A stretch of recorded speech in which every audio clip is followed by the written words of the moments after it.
This is the Farm Cyborgs section. We've actually started adding digital and electronic technology to all the animals and plants on farms. In this section, we have a number of different examples of actual products you can buy, early stage prototypes which are receiving funding for research, and more imaginative products that question whether or not we should be adding all these technologies onto our farm animals. For example, designs for foraging, what they've created after a number of different prototypes is a sensor that they put on the tree, and when the branch droops from the weight of a ripe fruit, it'll send a text message to their telephones.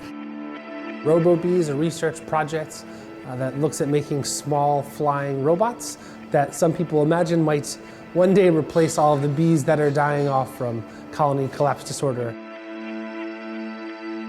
This piece is called Second Livestock. It's a virtual reality world for commercially farmed chickens so they can have a virtual free-range experience while safely within the confines of their enclosure. We already consume 40 billion chickens a year, and it just keeps going up. Is that a sustainable practice? It's a reflection both on issues of animal husbandry, but also it's looking at ourselves and how we live and what if our existence is in fact humane, right? We live and work in small boxes, much like chickens do. We use the technology, we use virtual reality, we use our phones, whatever, in order to break free from those boxes. Why not give chickens that opportunity as well? This is the grassometer. It's a modular system, but it's primarily for measuring grass yield. There's 4 ultrasound sensors.